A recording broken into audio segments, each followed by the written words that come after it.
Episode 14. After King Sutasoma had presented the offering, there was a tumultuous cheer of rejoicing with the words Sātu.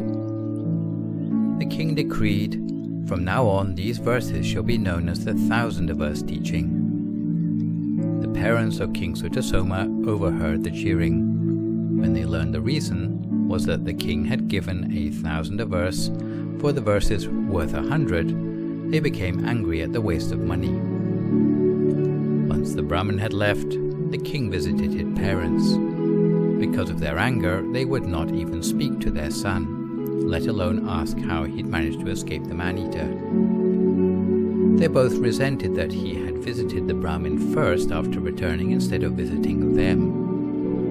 It is only natural for parents to be hungry for their children's attention. The older parents are, the more attention they expect. When children are distant and indifferent, the parents can feel slighted. If parents show resentment, it is a sign that they are not having enough attention lavished on them. Being close to one's parents and asking after them can soon restore them to good spirits. It is also natural that possessive people can feel envy when they see someone else being singled out for special attention. In this case, Sutasoma's parents not only felt neglected, but regretted wasteful spending. Their first words to their son were, "Sutasoma, how can you give 4,000 for a verse that is worth only 80 or 90 gahampanas, or 100 at the most?" Seeing that his father was displeased with the offering of 4,000 to the Brahmin, Sutasoma explained, "Father, I wish to progress in education, and I wish to associate with the wise. Therefore, I will never have heard enough of such teachings.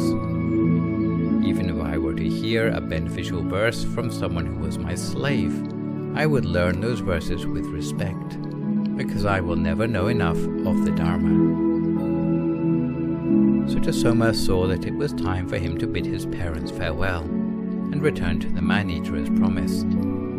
He begged his parents, "Do not be angry with me for such a small sum of money. This kingdom of Kuru is filled with wealth, whether it be jewels, gems, or chariots. The mere sum of 4,000 is hardly worth getting upset about. I made a vow to the man-eater that after listening to the Dharma, I will return to him, and now it is time for me to go. Parents, I bid you farewell, and hope that you will take care of your health." The king's parents and everyone else present were shocked, thinking the situation had already been resolved. "Sutasoma," demanded his father, "why should you return to meet your own death, when we have a great army of elephants, cavalry, swordsmen, and archers to protect you? Order the army to seize this man-eater and kill him."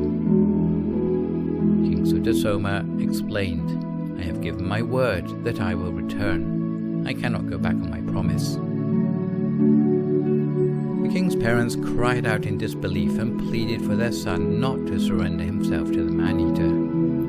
Similarly, all the courtesans and courtiers broke into tears of pity, pleading, "Do not leave us.